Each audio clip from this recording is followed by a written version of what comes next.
Hello everybody, hope you're having a wonderful day. And today, we're going to be doing something slightly different.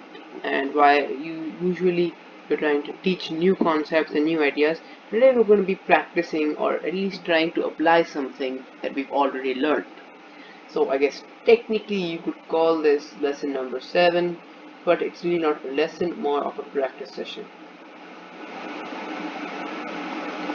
Alright, so today we want to try to make some sense of this music. Now, in our previous lessons, we've talked about pitch in general and more specifically how we write down music on these 5 lines and what this is. Now, hopefully, if you can recognize, this is a treble clef. By the way, if you haven't seen those lessons, I encourage you to go watch them now. This is a sort of a practice session for us to sort of apply what we've learned. Sorry about that. Apply what we've learned so far. Now, if you've watched my previous lesson, you know that I've left a worksheet where there are a bunch of notes, not exactly like this, but a bunch of notes similar to this, where you have to write exactly what pitch it is, they're blanks, and you should write exactly what pitch is it below those notes. And I hope I would recommend you do that before you come here.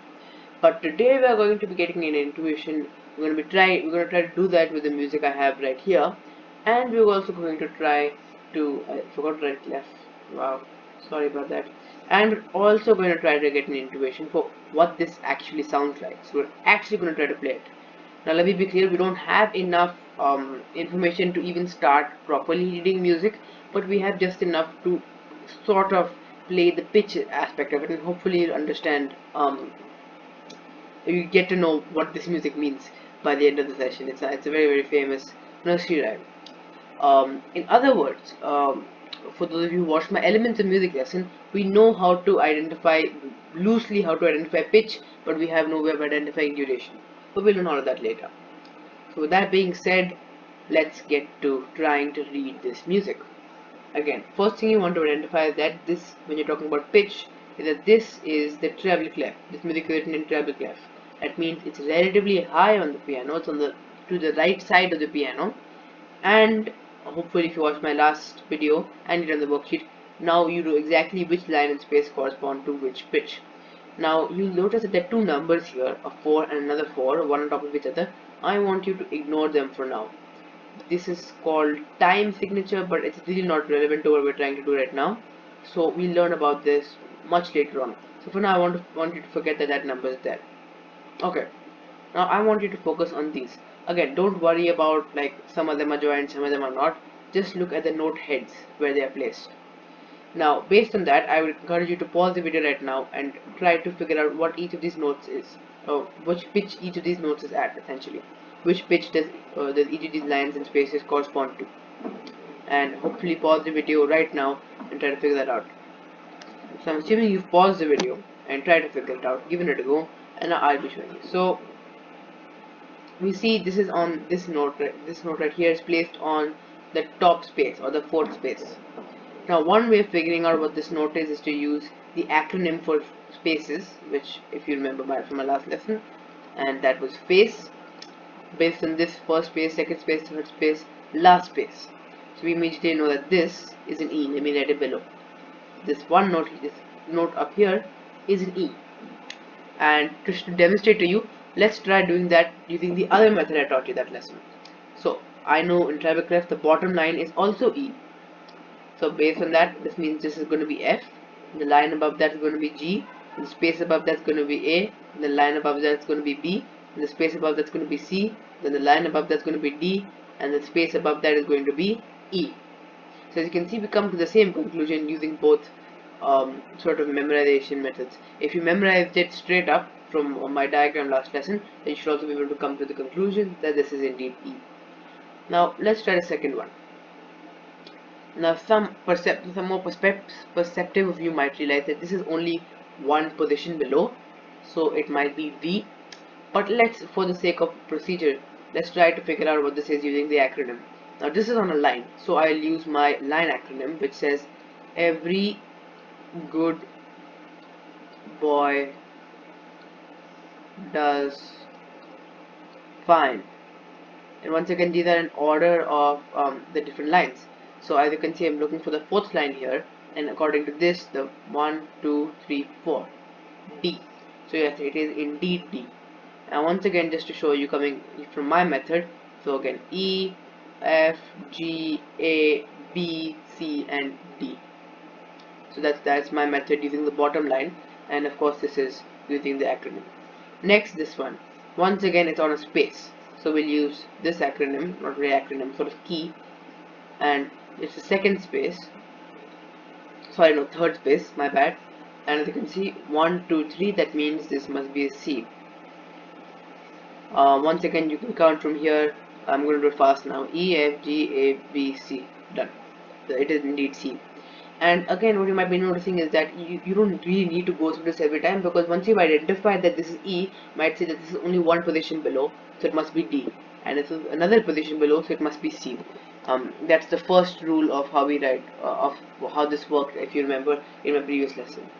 Anyways, we already know what this note is because we already identified it. So we must already know it's D. Once again, you could use this, or you could use the bottom line method to come to the conclusion that is D. But regardless, we've already identified that this fourth line here is D, so no need to do that. And once again, we've already identified that this top space here is E.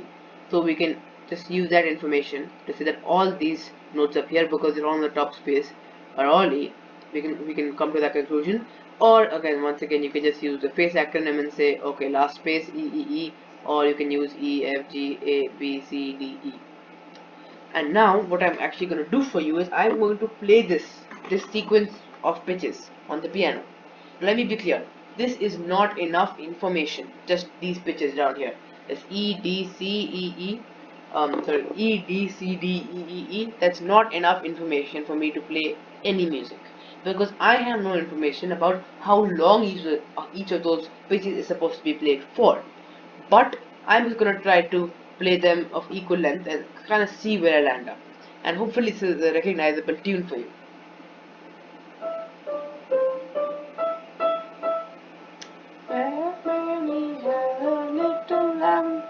See what I did there? Yes, this is Mary. This is the very famous opening to Mary Had a Little Lamb. And once again, this is actually the way you would write it in terms of durations as well. And we get to know that information through the types of notes used. But of course, that's you don't have to worry about that right now. We're going to be the next sort of section of these lessons is going to be all about duration. But for now, I just wanted to give you an intuition for how you would actually practically apply this ability to read and identify pitches in music, and also hopefully a small bit of satisfaction that you got to a place where you can at least partially understand the way we write music and why we choose to write it like this, and actually maybe even read some music. That being said, one last tip before I leave. When you're reading sheet music, I would not encourage you to get into the habit of writing down what, in terms of practical music, when you're trying to learn an instrument, I would not encourage you to write down E, D, C, D, E, E, or anything akin to it below the notes on your sheet music when you're trying to learn.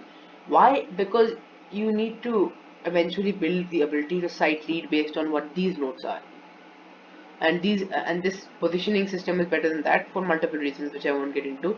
But by doing this, you're not allowing yourself to properly build the skill of sight reading. So one tip I have for you is don't do this when you're trying to read music practically. Try going slowly practically and trying to get to a stage where you can do it without having to write them below.